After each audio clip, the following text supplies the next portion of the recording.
How many jigs can you make out of a 4x8 foot, 3/4 inch sheet of ply? Let's get into it.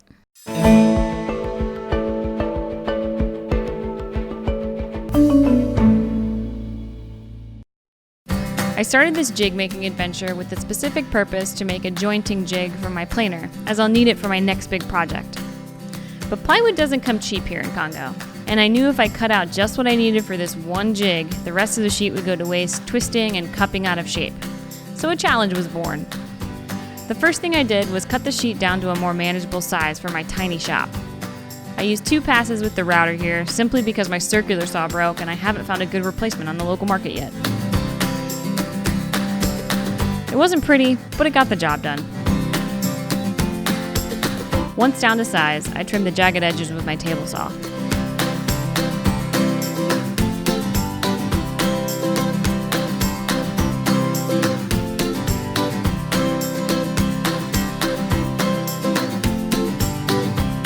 Using this piece as my jointer sled, I cut it and a footstop I'd attached to hold the boards in place down to size.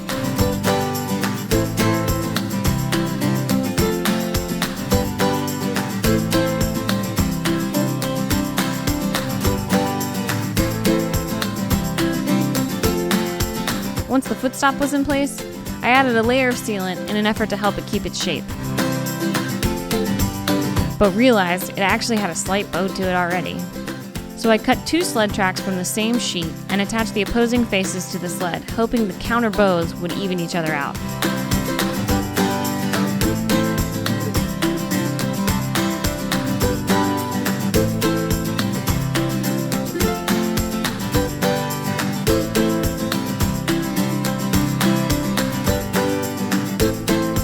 And it seemed to work pretty good. To make this big jig functional though, I had to create 2 roller-top sawhorses to essentially extend the feed table of the planer. I cut the legs to height at 15 degrees and linked them with a simple bracket.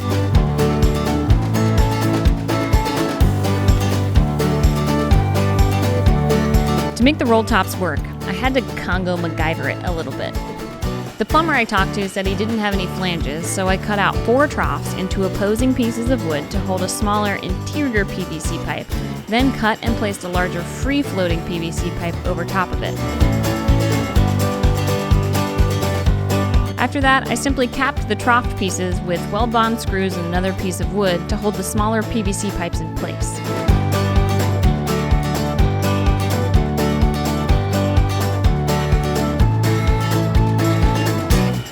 To add rigidity to the sawhorses, I connected the 2 pairs of legs together with another simple cross bracket.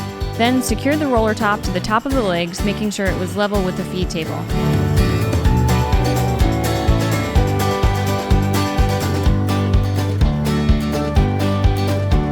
Planer jig complete.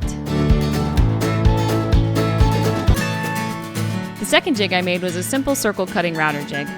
Essentially, you align the center of 2 circles at each end of a piece of appropriately sized ply. 1 circle should be the diameter of your router, the other smaller but not so small that any anchor pin you put through it will crack your board. Then connect the outer edges of each circle, and cut out the shape you made.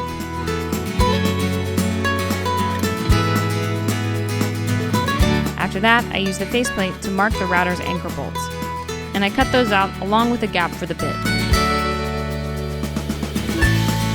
Countersunk some space for the bolts so they would be flush with the jig face,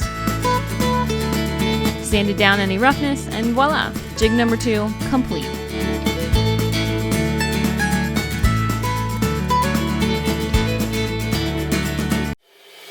Jig number 3 is a bevel cut jig.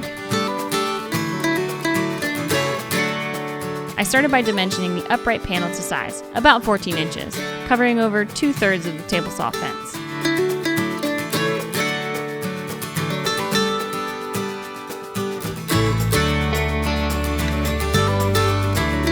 Then I cut out the pieces that would make up the runner, or the part of the jig that would fit snugly while still being able to slide over the fence.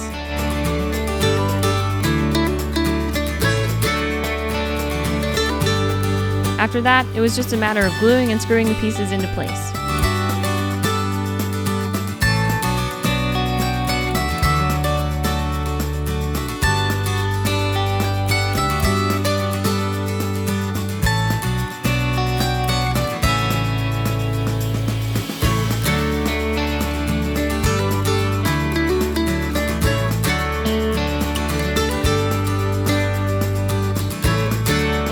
components were ready, I drilled some countersinks to keep the surface flush, then screwed them together.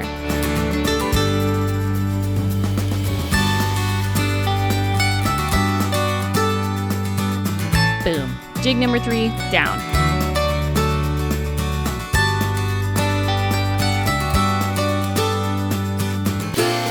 Jig number 4 isn't exactly a jig, but it will help improve my cuts drastically.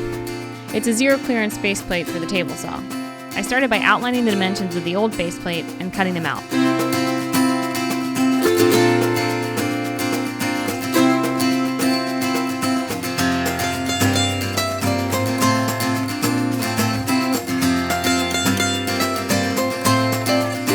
With a snug fit, I needed to clear the excess lumber so the top of the plate would rest flush with the top of the table saw.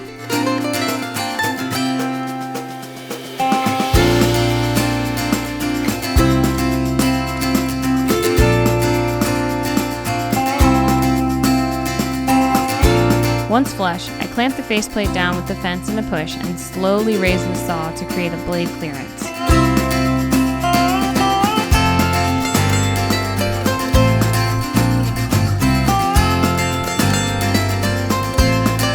I added a little hole and an anchor pin to make placement and removal safer and easier. Then sealed the whole thing to help it keep its shape and hopefully reduce friction between it and future cut pieces.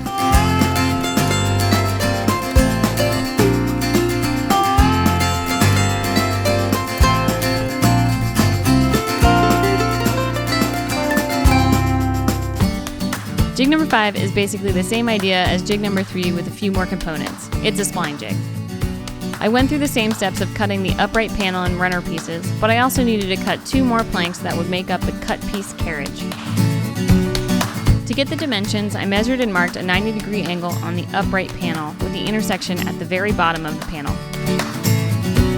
Took measurements, then cut and screwed together the cut piece carriage.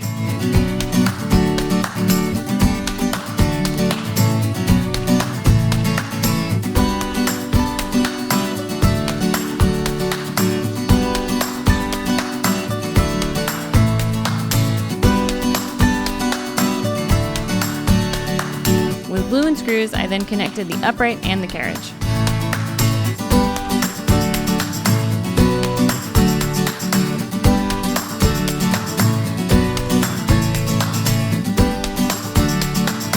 Due to a measurement error this time, I opted to join the components of the runner with 4 separate glued and screwed pieces on top.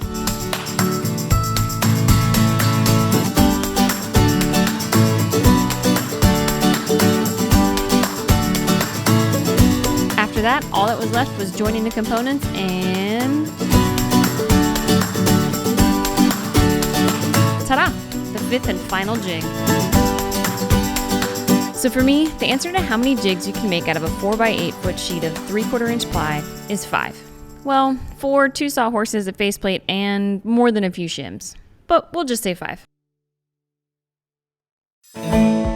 Thanks for watching. Have a question? Want to see more? Like, subscribe, and comment below.